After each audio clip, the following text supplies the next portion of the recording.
Welcome to the Underground, the Steel City Underground, the black and gold standard for Pittsburgh Steelers coverage. Now, here's your host, Joe Kuzma and Zach Celadonia. Hello, everyone, and welcome to another edition of the Steel City Underground podcast, brought to you by Manscaped, who is the best in men's below-the-waist grooming. My name is Joe Kuzma, and here we go. Post-game time and probably the most unpredictable show we've had to date. Joining me today is the one Zach Flash Celadonia. And Zach, how's it going, my friend? Fantastic. Steelers won. The sun shines brighter. Flowers smell sweeter. Easier to wake up, even though it was hard this morning still. But I feel great. Very excited. You have a voice too, man. So it's I kept it in check. I kept myself in check. I was higher up for this game yesterday, so I didn't feel as inclined and compelled to scream or try to be heard. So I got loud for certain points, but it wasn't as constant as the Jets game. Yeah. I'm there with you, man. When you're up in the higher part, there was a part where I think they call it like that Bud Light deck now, and they have, or at least they did. Maybe they don't have seats there anymore because they put that other scoreboard in place, right? The second scoreboard several years ago. But they gave away tickets for like these bleacher seats that were there, and they actually kind of sit behind like the stands to where you almost have like an obstructed view. But it was a free ticket. I remember winning that. It was like early 2010s or something. I got a ticket. And so I remember it was CJ 2K, Chris Johnson with the Tennessee Titans was playing in that game. But yeah, you didn't get any of the noise or anything. It's like you walk out into the main concourse for concessions and stuff, and you're not even sure you're in the same building or the same venue or anything like that. It's pretty strange. But let me tell you, if there's ever a game where a lot of people are like, hey, you always put the same thing down there in the topics and this and that. Can the Steelers bounce back? What the hell else are we supposed to say? You know what I mean? Like, you're at a point where you got a 1-4 football team and Tom Brady's coming to town, and then the injury report starts piling up and your worst fears are confirmed. And the Steelers are as much as I think a 9.5 point underdog at home against Tampa Bay Buccaneers, who I got to give some credit like to guys like maybe Stan Savard, for example, where he was talking about, this isn't the same Tampa Bay Buccaneers team that everybody feels it was from several years ago. It's not the same team as Super Bowl. Even if some of the same players are there, not in all cases are they the same, or are they playing the same and a different coach and stuff like that. And that's about the only area I thought maybe the Steelers could get in a shootout and maybe, at least if they could score a couple of times. But we saw nothing from the offense, and you're thinking the defense was going to be the strength going back to the summer. And you're without TJ Watt, and you're without Minkah Fitzpatrick, and very often was I consulting my phone, like, who's 31 now? Like, Justin Lane's with the Giants, like, who's 37? Jordan Quincy Dangerfield Wilson, hasn't been great, dude. I know, man, 37. Like, Jordan Dangerfield, did they re-sign Jordan Dangerfield? Like, what is going on out here? You talk about a no-name defense, and we've got a bunch of names to throw out here about who stood out and things like that. But let's not talk about the quarterbacks just yet. Let's start the program here by asking how many people feel compelled that Mike Tomlin didn't do a good job coaching and getting his team prepared against the Tampa Bay Buccaneers. Yeah, I think it's safe to say he did a pretty good job preparing for them this time around. I'm very excited that we were able to pull it off with Tomlin leading the charge, despite the masses seeming to be upset at an all-time high towards Tomlin. Yeah. I think he deserved criticism after the first leg of the season here for sure, but he did a good job preparing them for the Bucs, and with a bunch of no-names too, so I very excited. Yeah, let's talk about the no-names for a second. So let's talk about who was out. Obviously, we said Minkah. They've been missing TJ for a short minute. You have... let me see. Terrell Edmunds was coming out of the concussion protocol. So he was the only one that was really a starter that in that secondary that was still there to play yesterday. You had Levi Wallace out. You had Ahkello Witherspoon was out. You had, who am I missing now? Levi Wallace, Ahkello Witherspoon, Cam Sutton, Minkah Fitzpatrick, And then in some cases, even like backups of backups weren't there. I mean, DeMarvin Leal, out of nowhere, something must have happened in practice. Never got like a real full word on him just yet, but we weren't expecting him to be out. And he had been playing in like a pseudo edge rusher type role while TJ's been out because they hadn't been getting a lot from Malik Reed. So then, of course, he's gone. And, you know, I got to say, Miles Killebrew, I think, got some PT as well. And it's just like, wow, this just doesn't look good as the Steelers are entering this game. I mean, they just got trashed by the Buffalo Bills, who put up 38 points, who I would be remiss to mention this as a little bit of a side note. You know who else got 38 points yesterday on another AFC North team? The New England Patriots with Bailey Zappi on the Cleveland Browns. That was interesting enough, to say the least. But quarterback controversy maybe over in New England, not here. Yeah, well, you know, we'll talk about that too. It's just I had to point out, you know, I know the Steelers only got 3 points against Buffalo, and it was pretty nasty for the most part. But the Steelers got contributions. Even like Malik Reed was playing to his highest potential. And I'm not sure if you noticed this. I know you were there, but it seemed like there was a little bit of talk with Mike Tomlin post-game about deception and confusion and showing different looks to Tom Brady. And I think part of that was, and we saw just a smidge of this before, was three inside linebackers, because naturally that's their position. We're talking about Miles Jack, Devin Bush, and Robert Spillane, all on the field at the same time and practically playing like a 4-3. A significant amount of this, where you may have only had Alex Highsmith as one of the true edge rushers sometimes, and then they were playing with like Ogunjobi or Cam Hayward, or, you know, Isaiah Loudermilk finally got a helmet. Mark Robinson got a helmet. I don't believe he actually got any real playing time. I think he was just strictly special teams. Yes, he was. So very interesting enough to me here in the way that the Steelers disguise, because Tom Brady would normally carve up the 3-4, normally carve up this nickel defense that the Steelers would be playing with a ragtag bunch of corners. And I see like Josh Jackson wearing 16 like leave the field, and that's what I'm looking up, like Quincy Wilson's number. Elijah Riley is another name that popped out there during this game. It was just like mass pandemonium as to how they were able to limit the Buccaneers, because there weren't any turnovers. They had some near misses. There were no turnovers. There weren't like any splash plays really from either side in the turnover battle, giveaway, takeaway. So that makes it even more of the unlikely outcome that the Steelers were able to limit. What did Brady end up with? Not even 300, I think. I think he was here for 243. 6.1 per attempt, very un-Tom Brady-like. He was 25 of 40. He just, even with Chris Godwin catching 6 balls for 95 yards, Mike Evans was limited to 4 for 42. It felt like Chris Godwin kept catching the same pass over and over again, too. It was just like that middle of the field in route. That was where Brady kept taking advantage of the Steelers, was just that middle of the field throw that really seemed like, at least from my point of view, that's all he could pull off for a majority of the game against the Steelers defense that, again, was missing a majority of their stars. They still had Cam Hayward, Miles Jack, and Devin Bush, but I mean, Bush had his best game to date while playing pretty solid, but nothing really to write home about. The stop on the 2-point conversion was Absolutely awesome. That was great to see. Malik Reed, he had a great sack. Also great to see that.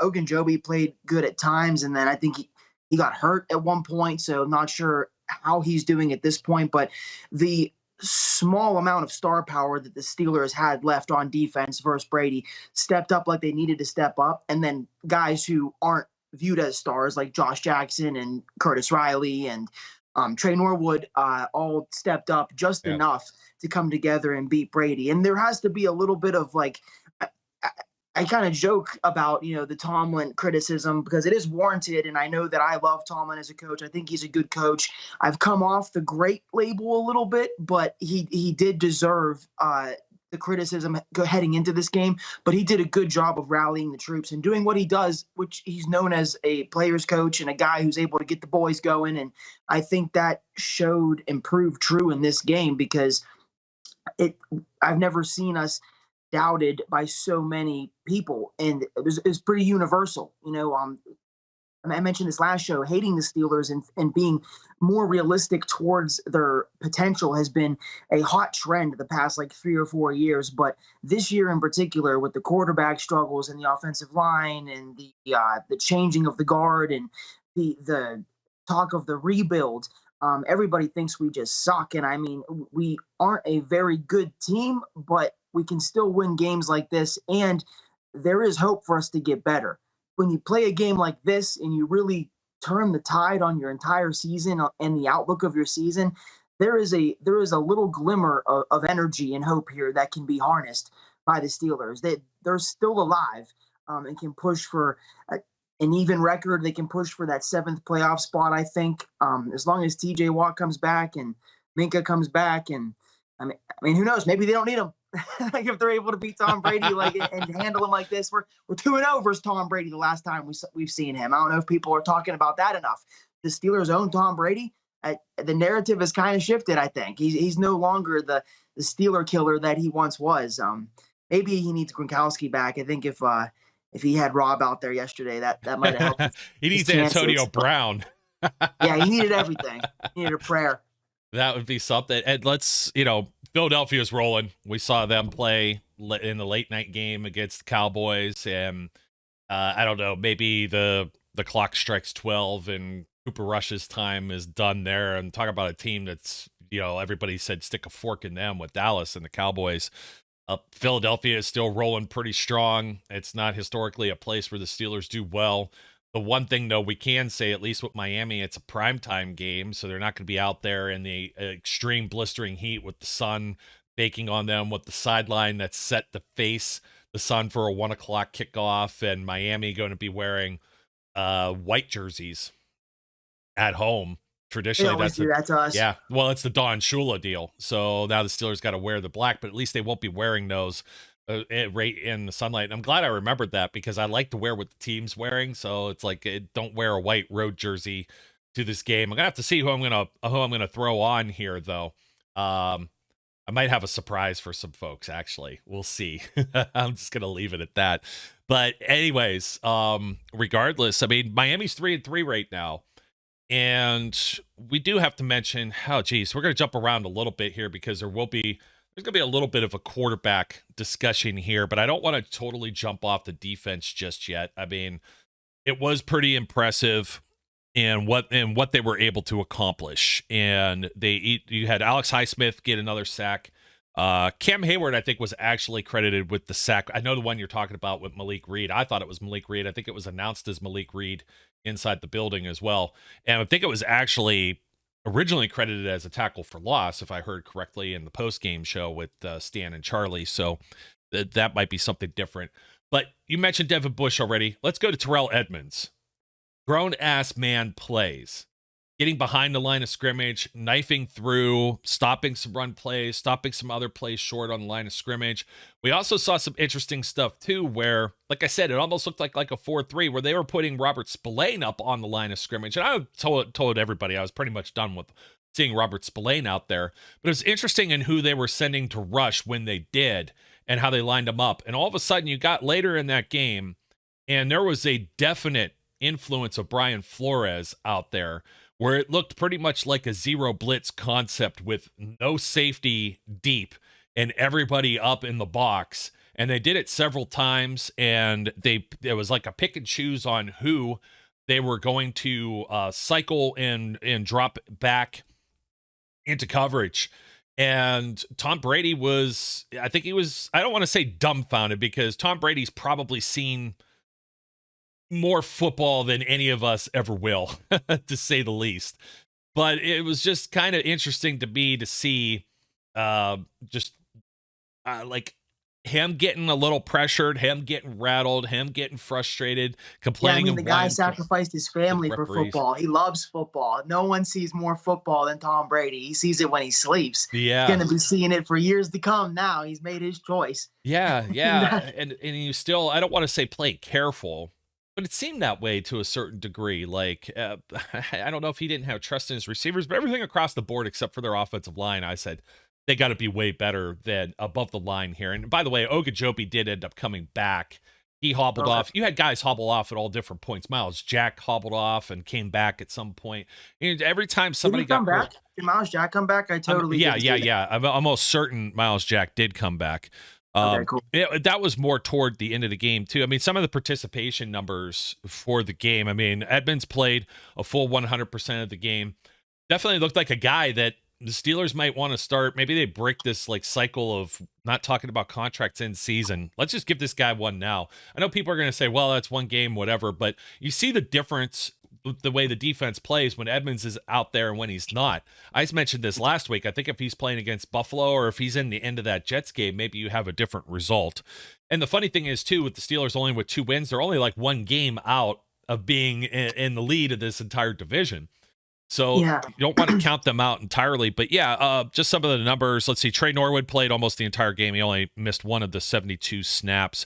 James Pierre, there's another dude that I was out on. Apparently Pierre's killing it, dude. I haven't heard his name in a negative way, and I guess that really does mean a lot as a cornerback, because I saw Vince Williams mention him today on Twitter with 3 fire emojis. So that's a big deal if you get all 3 of those in a tweet. And that's what Vince Williams had to say about Pierre. That was his review on James Pierre yesterday. It was 3 fire flame emojis. And so that got my attention. I thought he must have played really well, because I didn't hear his name for a duration of the game. Trey Norwood, nice bounce back game. Edmonds, Edmonds has been good for like the past 2.5 years. If you want to like have a realistic point of view, like we've been high on him here and have always seen the positive of his game and try to tell people that it's more of a long game play with the Edmonds draft selection back in 2018. And he's been good for like the better part of 2.5 seasons now. So the people that are saying, "Oh, it's one good game," it's really not. It's really not one good game with Edmonds. If you want to talk one good game, well, we have a guy that qualifies as having one good game this season, and it's really just one good quarter and a half of football, and that's Mitch. Yeah, he played awesome yesterday, 100,000%. Thank you, Mitch. #thank you, Mitch. Almost. I got a small asterisk on that, but it's the same thing with play calling too. I want to say the play calling was near perfect. Mitch came in and was near perfect. Steelers on the offensive side of the ball score on their first possession for the first time going back to week 10 with Mason Rudolph against the Detroit Lions. So, I mean, it's been a while since they did that on the opening possession. They deferred.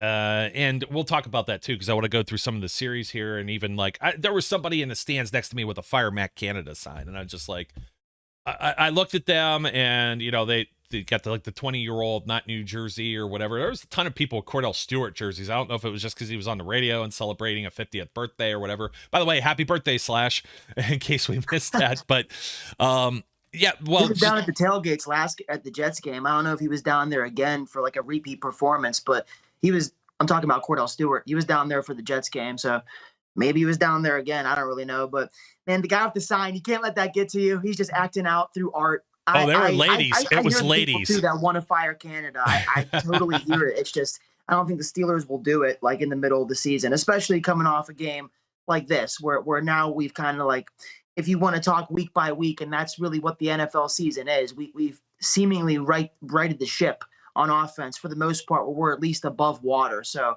the fire Matt Canada stuff, I really don't think it's going to happen till the end of the year, if at all. Yeah, no, I agree. And there was somebody in the comments was like, "Oh, well, I didn't say like you couldn't replace him or something like that." I don't remember what it was, but sorry, if you're listening, that wasn't what we were trying to say either. It was just a matter of who do you replace and what. You're just not going to pluck someone off the street. It's got to come internally, and it's probably going to be a lot of the same playbook with just tweaks. It's literally the play calling is what changes. Someone picking which run or pass play to go with, not necessarily the playbook. Some of the other participation on the defense before we get over to Kenny Pickett, Mitch Trubisky. I mentioned Pierre Highsmith, 86%. Josh Jackson, 82%. He played 59 to 72 snaps. Arthur Millette plays 56 of those. Of course, Cam Hayward, Miles Jack, Robert Spillane, 71%. Might be a high for him as well. Malik Reed, 62%. That might be a high for the season. I'd have to check. Definitely, I would almost put money on the next two being a high. Also, 46% of participation for Chris Wormley and 31% for Isaiah Loudermilk. Quincy Wilson, 15%. That's definitely a high as well because He wasn't on the roster like until last week. I don't even know how you get him out there. Jameer Jones was out there. Elijah Riley, 12%. Jones was 7. Whole defense putting their season high on tape this week. Yeah. So Ryan Anderson got 4%, and Miles Killebrew got in for a snap, and Marcus Allen was playing on special teams, and Gunner was still active even though he wasn't the return guy, and Marcus Robinson, and I don't know. We'll go through some of the offense stuff here in a minute because I've got some things in my brain that I definitely want to cover, but I think it's a good time to talk about the special promo we have over with Manscaped. And I didn't mention it at the very beginning, and I'm very remiss to have not said this, but you could go over to manscaped.com and get 20% off with the promo code Steel City.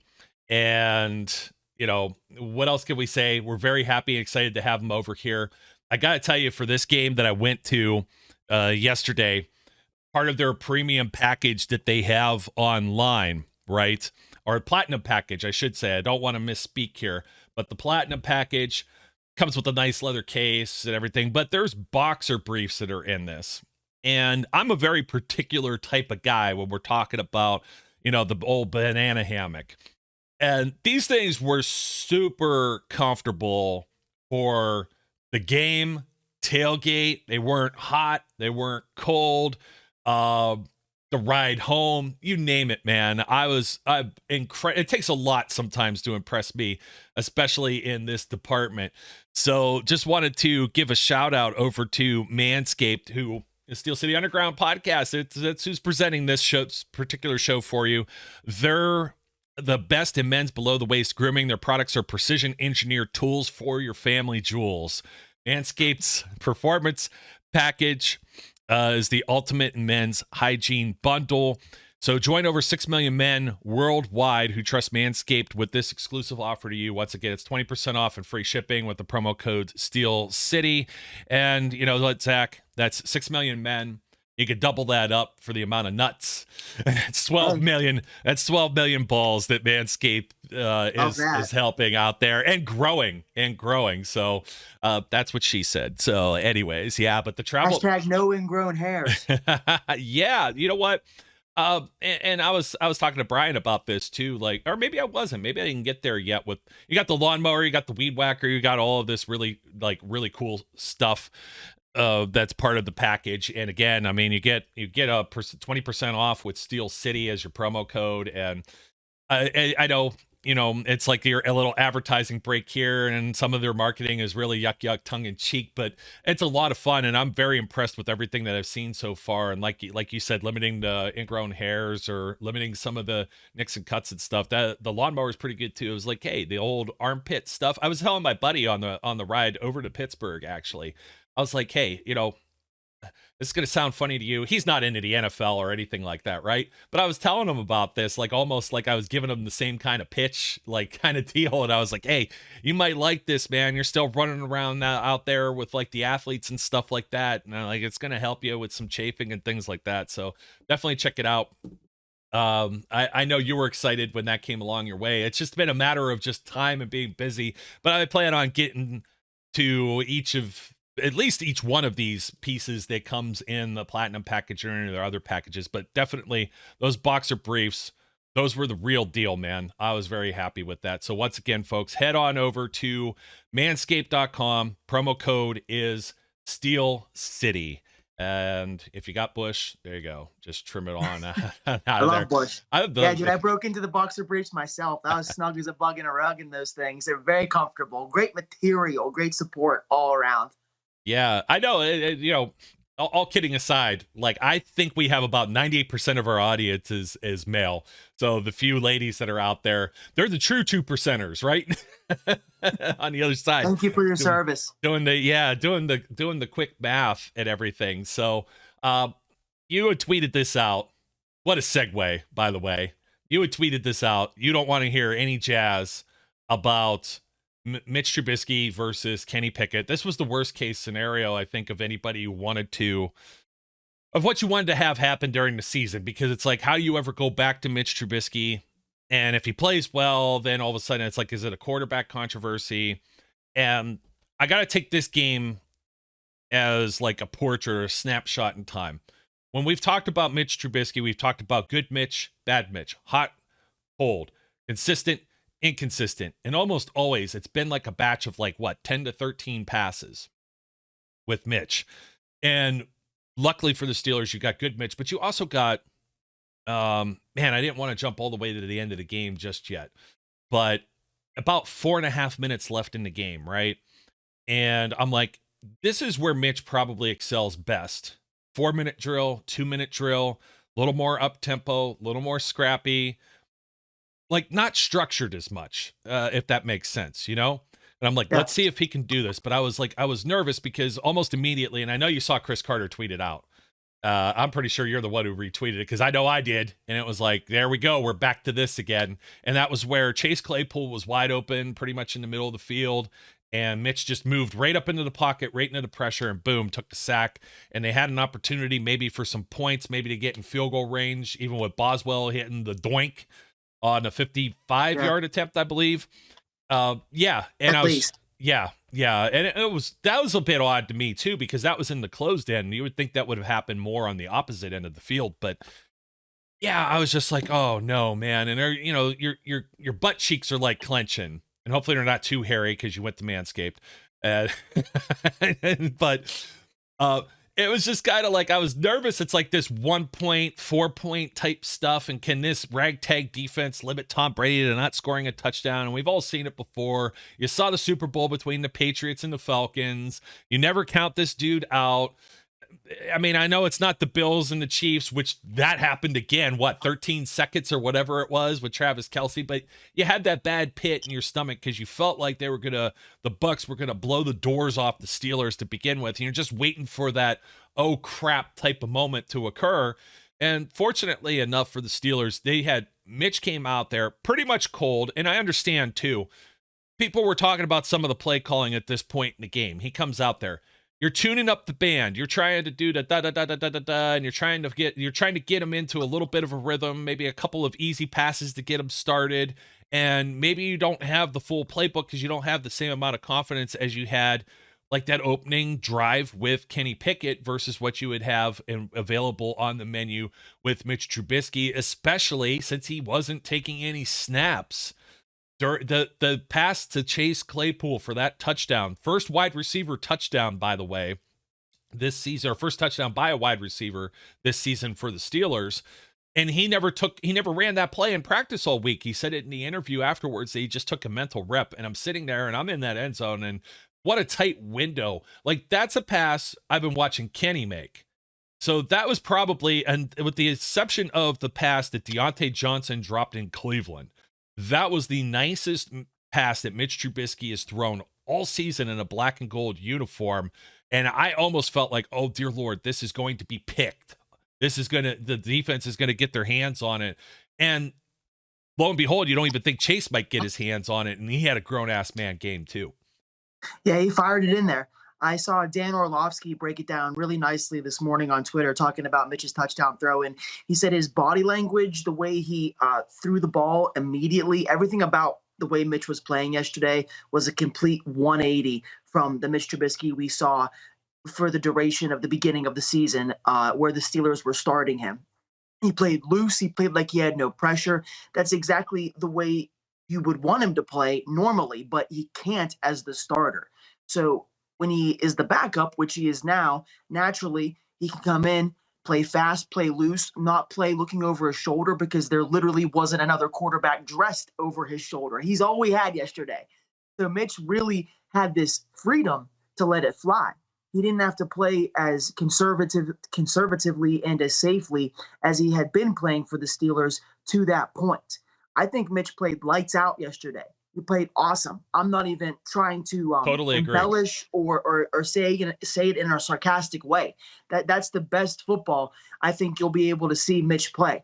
And it does not mean there's any kind of quarterback controversy. You can say both things. You can sit there and admit that, dude, hell yeah, Mitch had a great game. He helped us win the game. The Steelers were still winning when Kenny Pickett got hurt. Mm-hmm. I know 13 points this, 13 points that. we've complained about Mitch putting up 3 points in the first half or 6, whatever. There were 13 points scored in the first half. It looked like the script, the infamous script, was at work again on the first drive because the offense seemed way more smooth and just confident in their assignments and fluent with the opening drive touchdown that Pickett had to Najee Harris. So the idea that, Mitch came in and the team was just so much better with him, I don't agree with that, really. I feel like we were still in an okay position while Kenny was playing.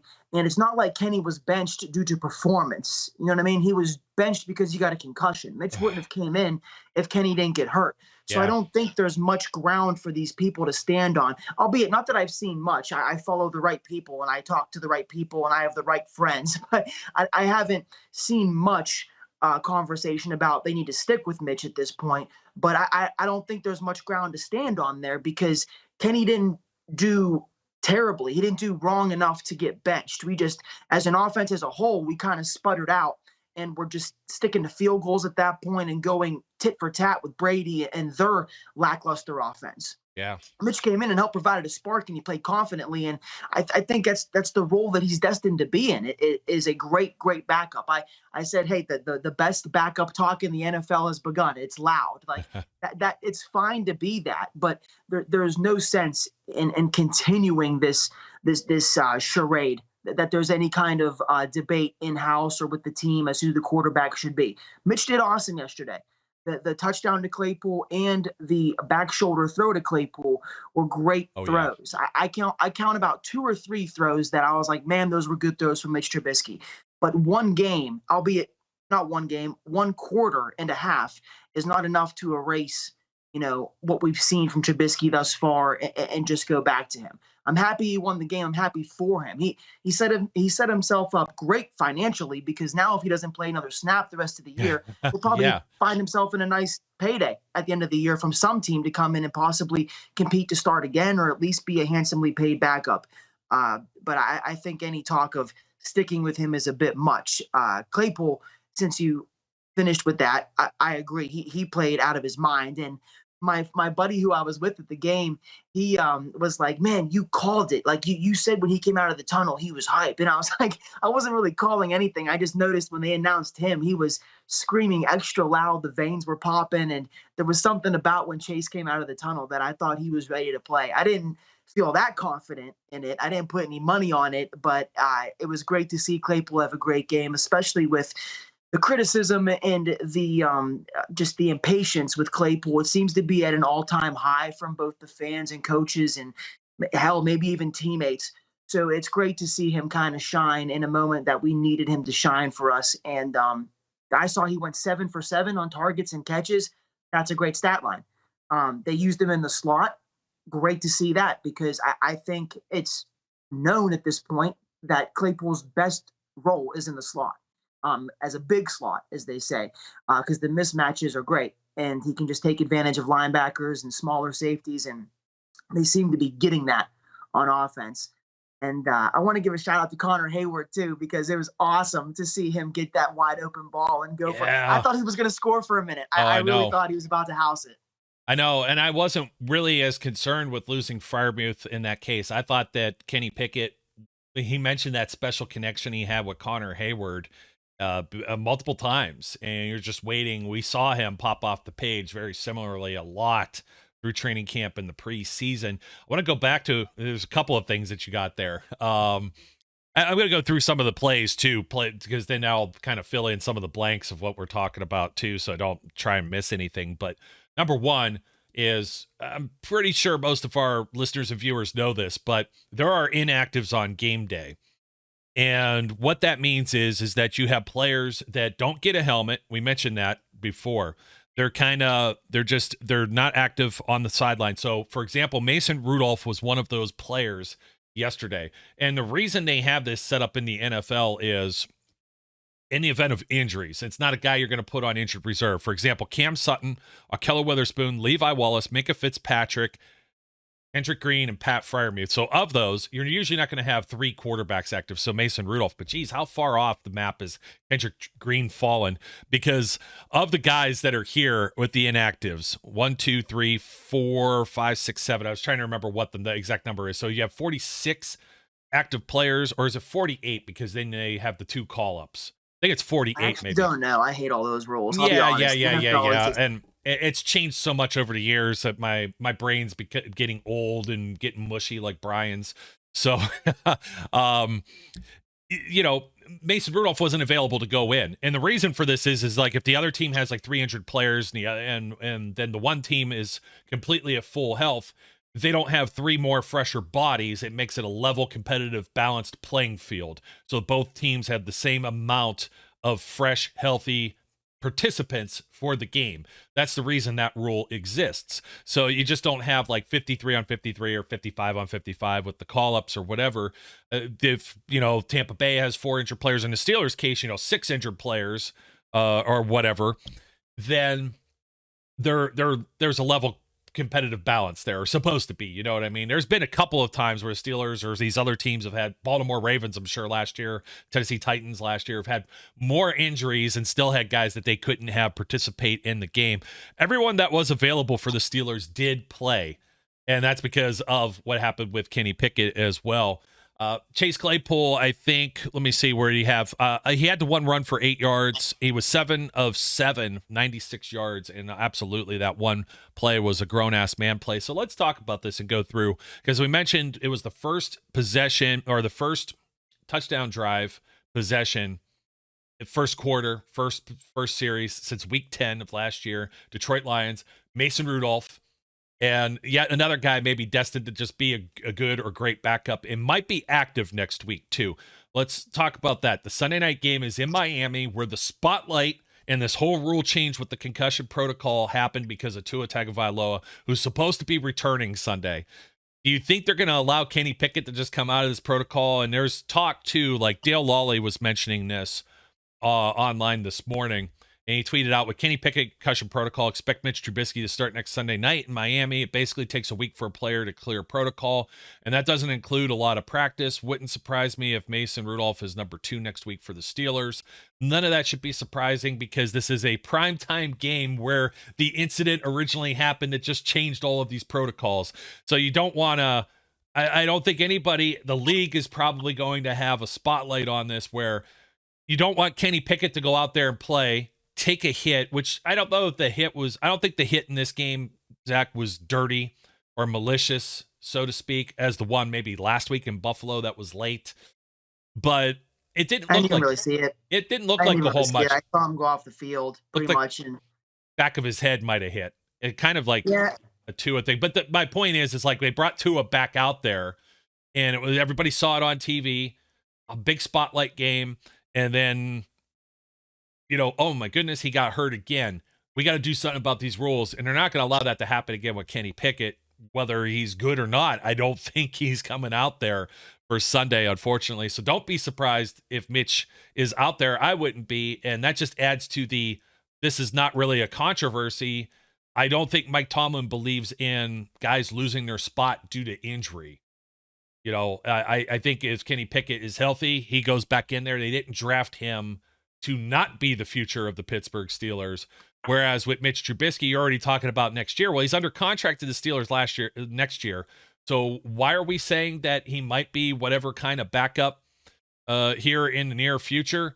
Well, that's because the Steelers could save $8 million and they're not going to pay Mitch Trubisky like 10 to 12 to be a backup quarterback behind Kenny Pickett. I think they'll be full steam ahead with Pickett as their guy rolling into 2023. Based on, how the rest of this falls out as well.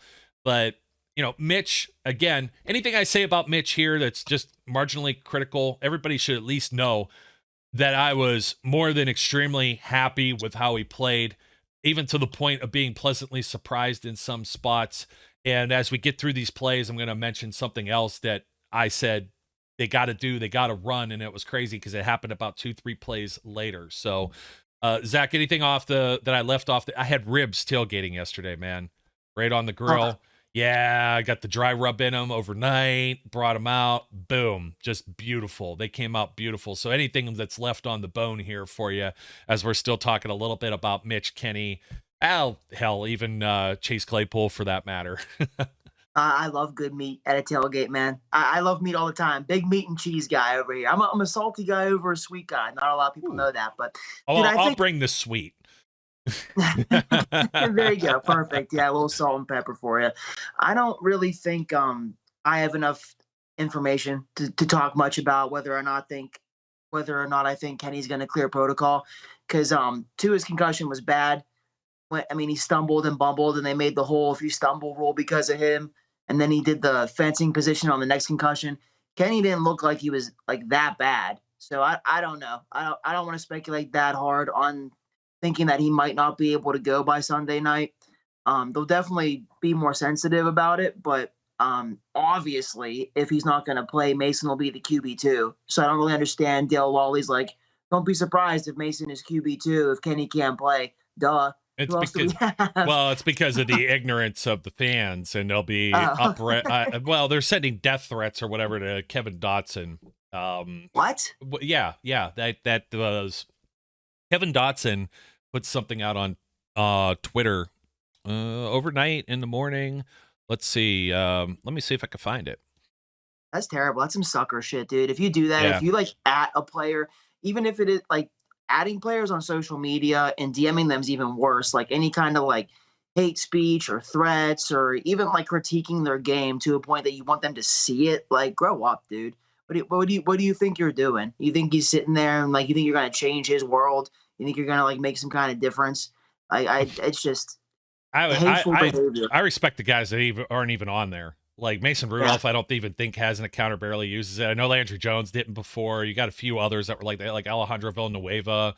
Like I would just get off. It's nothing but poison. Joe Burrow, I guess, deleted or abandoned his accounts because of some of the stuff people were saying earlier in the year with the Bengals with their slow start.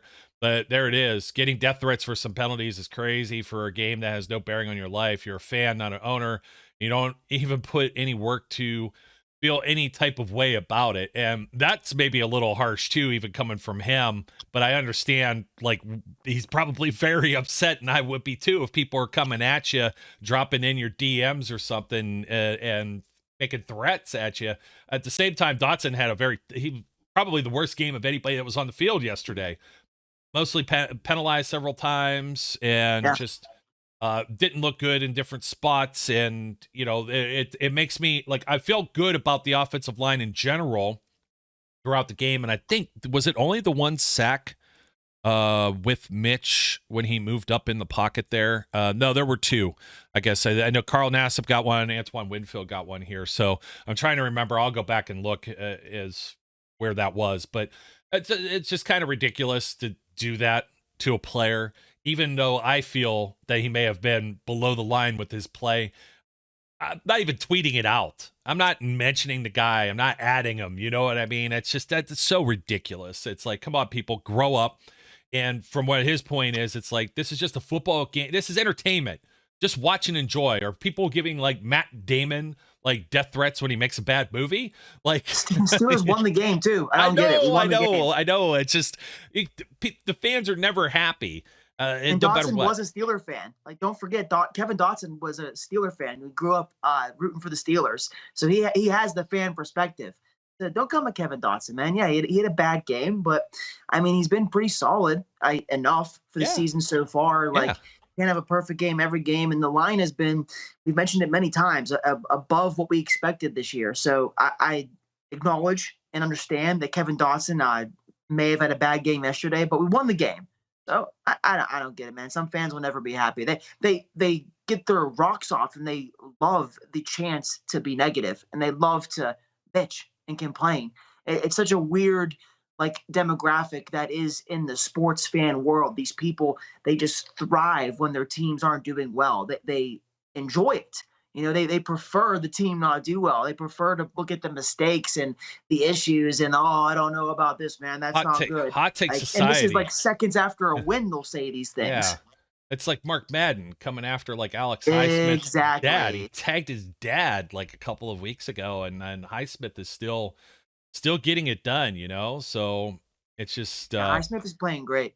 yeah, the line was good, man. Line was solid. Mason Cole even got dinged in this game, and I know he was on the injury report to start, so I just got so worried. There was a low snap there in that game too that Mitch dove on, and that could have been disastrous and been the game, much like the Gunner muffed punt against the New England Patriots. There were games where the Steelers could have won, and you mentioned some of should Mike Tomlin have done this instead? Should he have started Pickett in the Jets game and stuff like that? Well, Mike Tomlin, for as much as you want to say and you hate hearing that this team's always in the playoff conversation, they're at least the first team out if they're not the last team in and playing 500 ball. He's going to have them back there, and he just did it with a ragtag group of guys. So I'm going to go through this because Matt Canada he's got to get some credit for this too. I was starting to go this direction before I thought of the Dotson deal here, and still, like, people need to grow up. But a 3 and out. Tom Brady 3 and out on the first drive to start this game.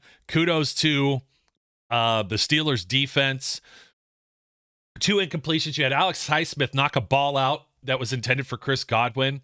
And then Larry Ogunjobi with some pressure as well. So the Steelers go 11 plays, 66 yards. There was a penalty in this. This was almost 6.5 minutes. It was almost dead even in time of possession at the end of this game, which contributed to a lot of things as well. The offense was able to do some things well, but it wasn't just your run, pass variety that we've been seeing in the past. We actually got to see Kenny Pickett attempt 3 straight passes to open up the game before he stole my heart. I was checking to see if you were okay there. Like, I just heard that, and I was like, "Whoa, wait a second," because I'm looking at at my other screen here, going through the play-by-play. I was like, "Whoa, what happened, man? Did you just cough up a lung? Like, are you okay?" Passing out from the good play calling. Yeah. And it's just, it's crazy. They're like the unsung heroes of this game. Aside from the no names, it's the guys that have been getting the most criticism, like Mitch Trubisky, like Chase Claypool, like Terrell Edmonds, like Devin Bush. They all stepped up and were doing what we've been expecting them to do, and you hope to see more. But Najee Harris on the first run, right end, loses 4 yards. And you're like, oh, man, here we go with this crap again. And, people were just waiting to boo. And like you said, waiting to be negative. And, I don't live for that. Like I said, people complain about the Marvel universe and they complain about Star Wars. They just it breeds negativity. I don't know if they just you're hurting for attention or whatever it is, but it makes me sick to a certain degree. You had a roughing the passer call on Devin White earlier in this game on Kenny Pickett on a 3rd and 6 where he went to look for George Pickens, and this extended the play. There were a couple of mistakes by Tampa Bay throughout this one, and not that they didn't make the same ones, but the Steelers defense, with so much change and so many new faces out there, how many times did they have too many players on the field too? And they either had a penalty or they had to call or burn a timeout. I remember looking at it, and I think it may have happened on offense as well. Like, they had I think, was it 2 tight ends? Yeah, 2 tight ends, Najee, and then 3 wide receivers. I'm like, somebody's not supposed to be out there. And I believe it was Pickens that went to jog over, and then he went back out, and then they were just like, oh, well, screw it. And then play clock's running too at the same time. And you got to hope you get the call in, because the radio shuts off at a certain point. I think at like 15 seconds, they shut off the coordinator to quarterback radio communication with the green dot. So, then what do you do when you call a play? You're like, wait, we got too many guys. What are we supposed to be doing here? Just got to mention that, because that definitely affects things later. And that was one of the, hats off situations for Mitch Trubisky as well. But not to belabor and go through this whole thing too. Najee gets like a yard. They're not really running the ball a lot, very well. 3rd and 6, Kevin Dotson false start. They get pushed back to 3rd and 11. Kenny Pickett runs this football, gains 10 yards, 4th and 1. They nut up here. Jaylen Warren right up the middle. They convert on the first down. I like the aggressiveness. You're a 1-win team. You're at Tampa's 11-yard line. Punch this sucker in. And Kenny Pickett finds Deontay Johnson on a short little pass that was probably meant to make someone miss. One of these catch and run type deals. But then what were we talking about? You, me, Brian, when we're all on all of these pre and post game shows, and we've been talking about get Najee Harris back into the pass game. I think I heard Matt Williamson or Dale Lawley or somebody say it on Steelers Nation Radio as well in the pre-games. And there it is. Lo and behold, you watch games on TV and you're like, why can't we do this? And there it is. They do it. And it's like, wow, it's about time that the Steelers were able to find Najee Harris, find somebody, a play design that left the defense just guessing and fooled, and they score. And they score on the first drive after deferring, and it makes you terrified because you're like, you're going to give Tom Brady the ball first? And I was happy about this because now it also meant the Steelers would get the ball to start the second half. And I always hate when the opposing team gets it and everybody's still in the line for the restrooms and the concessions, and there's no like crowd noise, there's nothing, and it just like they get to skate freely out there when they open up that second half. So I love ball at half. Yeah, I love it. Always celebrate it whenever they defer, or if the other team wins the toss and is stupid enough to receive. I'm like, great, ball at half. Yeah, I'm with you too. And I mean, we got to see I got to mention that Steve Sims had a really good game too as a returner. Some crazy right there, like right at the start of the half, talking about it right there. And maybe we jump right to that moment since we're starting to get up against it already. The Steelers are holding Tampa to mainly field goals. Tampa is chewing some clock, which I like to see. Leonard Fournette, I think, had his most rush yards of the season, but it was only like 63 yards, 21 carries, 63 yards. It's a 3.0 average. It's actually what Najee had, 14 for 42. Neither of those are great averages, but you weren't expecting this out of this defense. So as the game continues to progress, and of course Steve Sims, there you go, right there. He played out of his mind. Everybody was just plugged in, and I think they were thinking about, let's beat Tom Brady. And you had Chris Boswell hit that 55-yard field goal from Tampa's 37, and it doinked in. And you had a couple of 3-and-outs between both teams. And then the Steelers get the ball with about, I think the punt was at from Tampa from 54 seconds left in the second quarter. They get the ball with 46 seconds, and for some reason, there's a pass play with Kenny Pickett.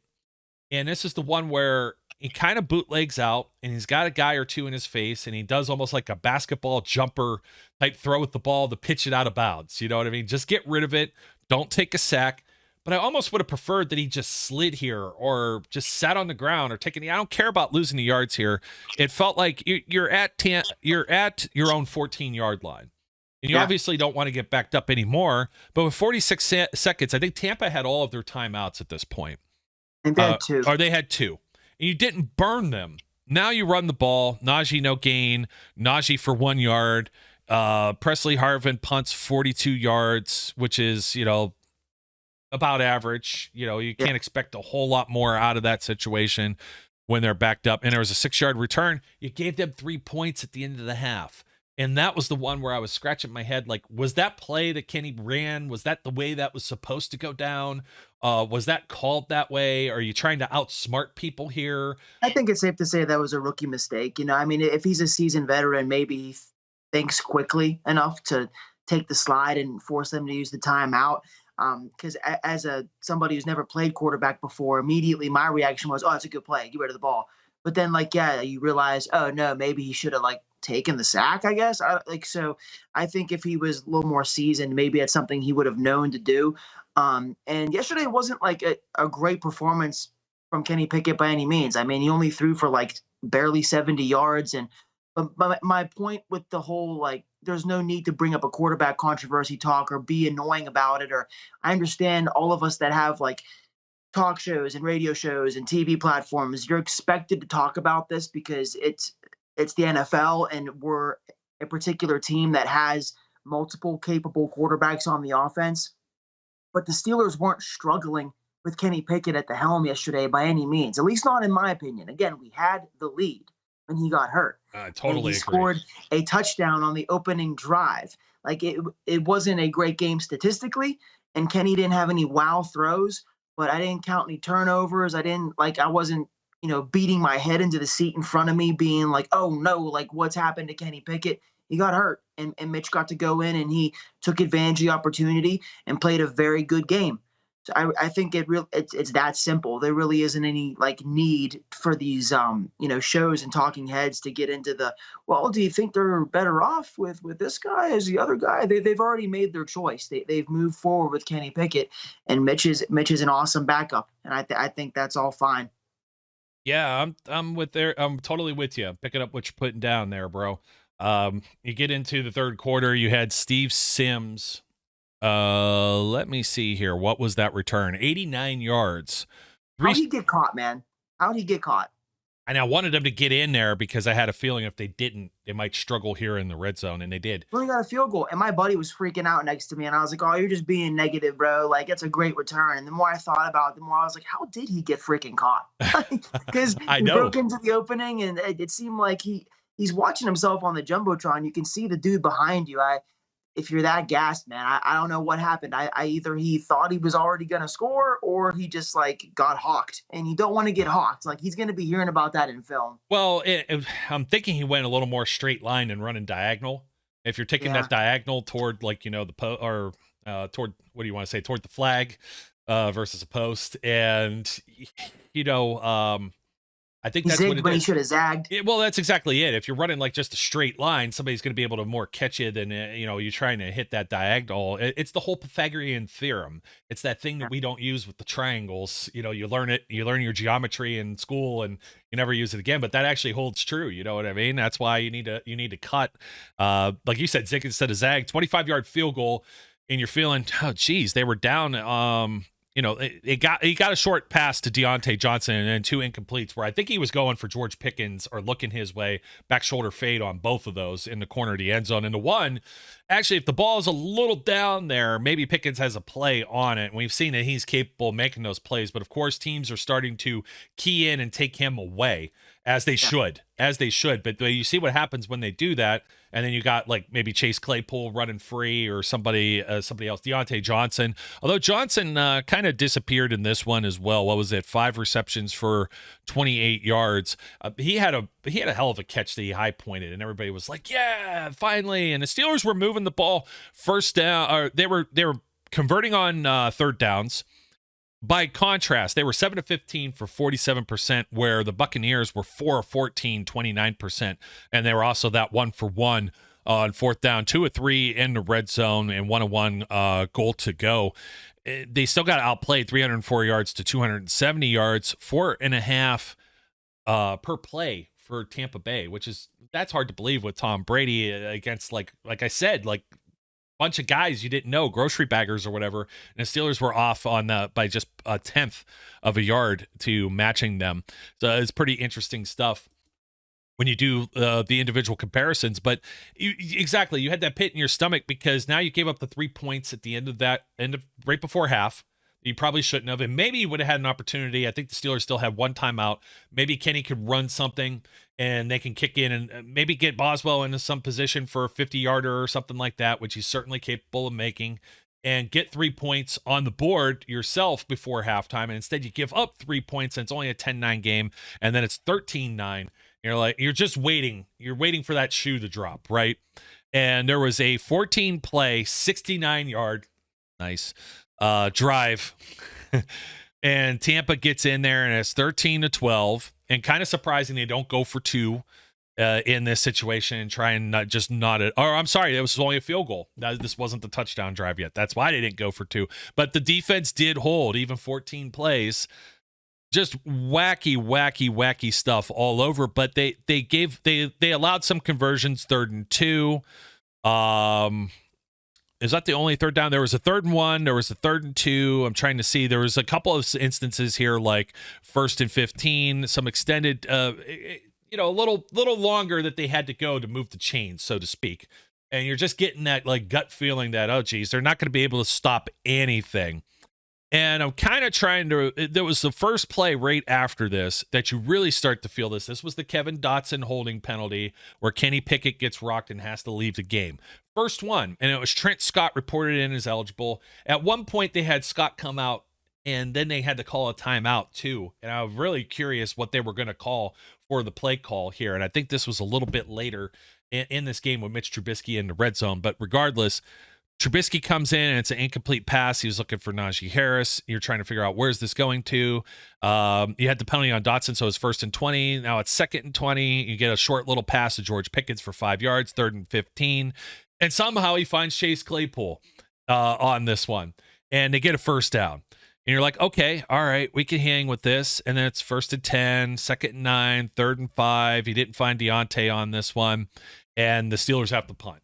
And you're like, oh, man, here we go. Tom Brady's going to come here. They're only down a point, and we're heading into the 4th quarter. And the Steelers hold them to a 3 and out. They did get they got an extra play in here, but there was offensive holding. So basically a 3 and out. Trubisky comes back in, gets sacked, 6-yard loss. You're just like, oh, man, here you go. Trubisky finds Claypool for 11 yards again, but he didn't find Connor Hayward. They end up punting again. Punt only goes 30 yards. You're getting that pit in your stomach. And it's like the 4th quarter's here. It's still only a 1-point game. And the Steelers end up having to burn some timeouts because they have too many men on the field or wherever it might be. Steve Sims, they force a punt from Tampa. Steve Sims goes to return. He's trying to make some magic happen. He loses 7 yards. And you're like, man, this game is going backwards. What the heck is going on? And up until this point, it's like, well, when Kenny was in there, it's running kind of smooth. And with the exception of what happened at the end of the 2nd quarter, I think the play calling has been pretty much superb. Like, they've been hitting on just about everything, even like some of the end rounds, some of the jet sweeps and the motions, the wide receiver carries. Like, I thought things were gelling. I thought things were working pretty well here. They go to try and run one of these and they lose 5 yards with Steve Sims. And you're just like, oh, why are we running it right here? Like, Najee got 2 on this one carry. Now you run it again. And somehow Mitch finds George Pickens for 14 yards when they needed 13 on 3rd down. And you're like, okay, good Mitch. Keep this going. Now Najee's going to work. 5 yards. Then it's run, pass again. They lose a yard. And this was the play where Tampa, Vita Vea doesn't get off the field. And Mitch sees this over the corner of his right shoulder. And this is totally a veteran move. And this is very much like what we saw in Cincinnati. And this is what we were talking about. Like, we had the free play in Cincinnati in overtime, right? And this was the same thing here. No pressure on the dude to make a play. Finds Connor Hayward, who was running his route, and he's open. And it's like this play just kind of jumped off, right? And he's running his route, and then he keeps going. Now the ball gets delivered. And I mean, he was so wide open. You're just waiting for it. And he rumbles and stumbles and gets 45 yards on this. And big brother Cam, grown-ass man for that game, too. He wasn't going to be denied. He came through the middle on Brady. That was just lightning in a bottle. Mitch finds that short window, finds Claypool. They get the touchdown. They're up 20-12 at this point, 8 points. And you're just like, okay, but this is Tom Brady territory. They're going to try and bring it back, and they do. 14 plays, 73 yards. They score a touchdown on a pass to Leonard Fournette for 11 yards. 2-point conversion. We mentioned earlier, Devin Bush gets his nose in there, knocks it away. Steelers are up 2. They get the ball back, 4:38 to go. And this is what I'm hoping happens. And I was saying this to my cousin, and I'm not going to BS you on this, Zach. This is for real. I said, you know what they need to run? They need to fake like one of these little jet sweeps to the wide receiver and let Mitch just hold the ball and go weak side on a bootleg. And you could burn some time. You need to get them to burn all their timeouts. You need to get to the 2-minute warning, and maybe you could run this clock out. Let's see if they could do it, because they weren't able to burn out like 47 seconds at the end of the 2nd quarter. And you had the bad snap. It's 3rd and 15. Pass to Claypool on the sideline on the rollout. And you're just like, how did he make that? He makes the easy ones look hard sometimes. And then he made the hard one look easy. That's Claypool and Mitch both. Just like, how does this happen? And, you know, again, hats off to them, because once they convert this, now Tampa, you're running the ball. It's 2:26. And they started burning their timeouts ahead of the 2-minute warning. So they take 2 of these timeouts. Mitch ends up left guard. I think he held on to this one. He finds Claypool again, 26 yards on 3rd and 11. And then you find Mitch go right end, right before the 2-minute warning on the play that I was talking about. A little quarterback keeper. He snuck and held the ball. I think everyone was fooled, including the cameraman. But I was looking for that play specifically, and I cannot tell you how ecstatic I was that they ran it. because I knew that Mitch Trubisky, this is one of the things in his toolkit that he excels at. And I'm like, let him do it. And they fooled everybody and their brother. And that was pretty much it. Right from that point, from the end of the 2-minute warning, you had just a short little run just to take a little more edge off of this. And there you go. Victory formation. They weren't going to be able to really stop and get the ball back with any time. It was very similar to what we saw in the Sunday night game as well. Or no, I shouldn't say that. It was the Bills and the Chiefs. So hats off. You talk about clock management. You talk about Mike Tomlin not being able to close out some of these games and things like that. We talk about Mitch Trubisky, and I know it took too many men on the field to get maybe a free play, and they caught the defense off guard, and that is a veteran move, and you got to give credit where credit's due, not only to Mitch Trubisky, but everybody. Matt Canada, Mike Tomlin, Terrell Austin. I think Brian Flores is involved with that as well. Special teams for having guys that are backups that are playing, like Mark Robinson, and guys that are filling in on special teams too. You don't have that when you have to have these guys come in like Josh Jackson, Quincy Wilson, and play on your defense. Then you don't know who's on your special teams, and to be able to open up some of these runs. I forget what Sims had as far as his return yards. He had a ton. Let's see. Sims had, punt returns 3 for 23, but kick returns 3 for 112 with the 89-yard long. That's all I'm going to say. Thrilled to have a victory. Thrilled to have a victory Monday, finally. Thanks for joining me, my friend. I know you got a couple more things to say here. I'm going to give the floor to you now. Oh, yeah, you're welcome.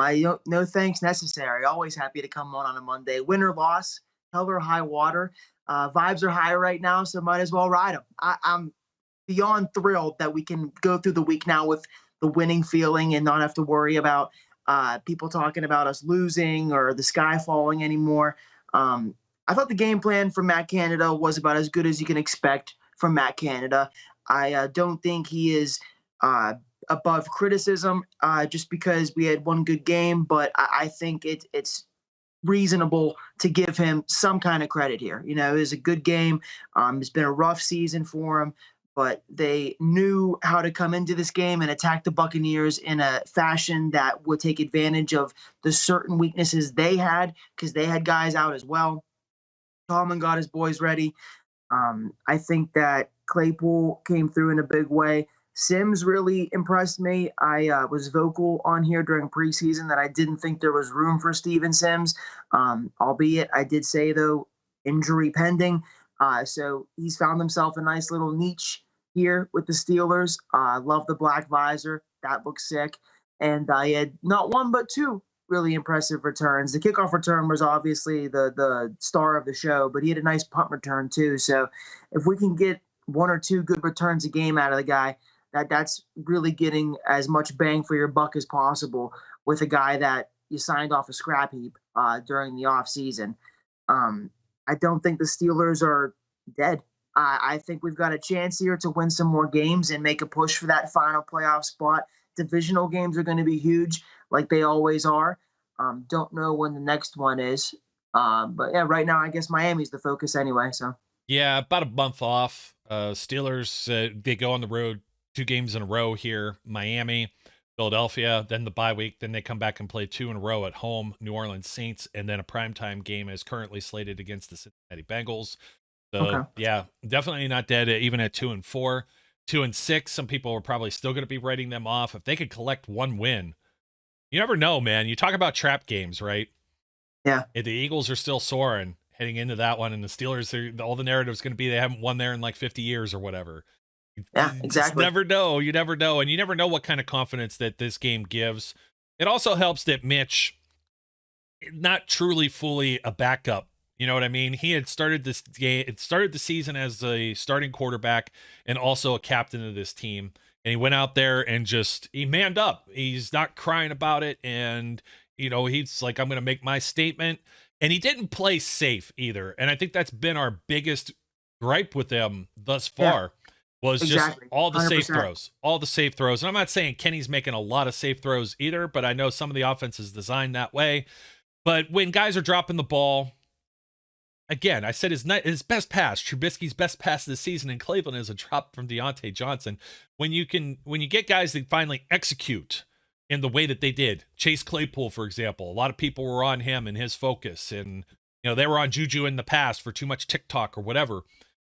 When you get everything running here and you start to get a well-oiled machine, and I think it helped that Mitch was even able to take a step back and watch Kenny do some of his things and be a little more decisive. I saw Kenny in that Claypool touchdown throw. Like, it was just like, things are clicking. And if he saw that and was taking mental reps in practice, he saw how quick that ball had to go. Yeah. And it wasn't him just doing it, but he's watching it and then taking that mental rep. And it was almost like he's tracing, like, over someone's drawing. It's complimentary. It's not. Yeah, it's nothing against, I'm not trying to say anything against Mitch here. Again, it's complimentary between the two, because we know Mitch has got to be rubbing off on Kenny some, because Mitch is a veteran quarterback and he's been in that top spot as the top quarterback that was drafted in his class and everything like that. And I think these two are, like I said, complementing each other very well. The Steelers are far from dead. I don't think they go into the bye with the winning record or even 500. I think 2-4 and asking them to win both of these next games might be a tall order. But could you imagine going into the bye with a 3-game win streak and then get TJ back and get everybody else back? Pump the brakes. Like, going to surprise you again. I think there's plenty of surprises up ahead. There was a lot of people that are like, oh, they're only a 6-win team, blah, blah, blah, blah, blah. Like, don't come at me with that nonsense. I don't believe it. We'll see if Mitch is. We can get 9 or 10. Yeah. We said 10's enough to win this division. Yeah. For all intents and purposes, this division stinks right now. I mean, yeah, it does. I mean, the Giants beat the Ravens. The Giants look pretty good, actually, but the Ravens are just like us. It's almost like it's a beautiful symmetry between us and the Ravens. We're always the same. Like, even in our worst right now, which is what the Steelers are, the Ravens still, like, they're right there with us. Like, they have similar problems, so it's going to come down to the wire in the AFC North, it seems like.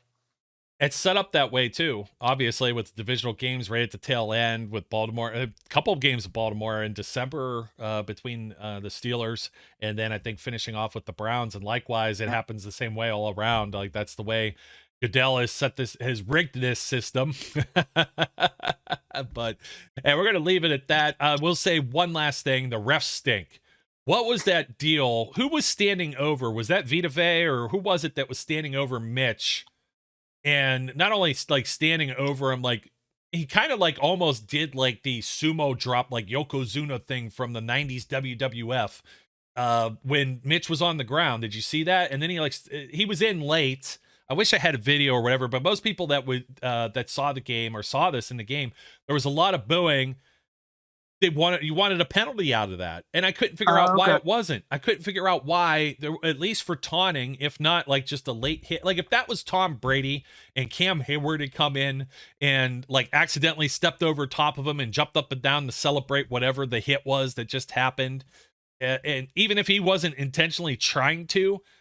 When he kicked him in the head? Yeah, it's like, his knee? He kneed him. He walks right, but he accidentally knocks him in the head with like his quad knee region. Vita Vea's quad probably weighs about 400 pounds alone. But I'm saying, like, you see guys get knocked out with knee strikes in MMA. Yeah. It's like, what are we watching here, Sean Smith and your crew? Like, that should be a penalty. Now, what if Mitch gets knocked out on that? Gets hit and then hits his head backward, and then you're out there.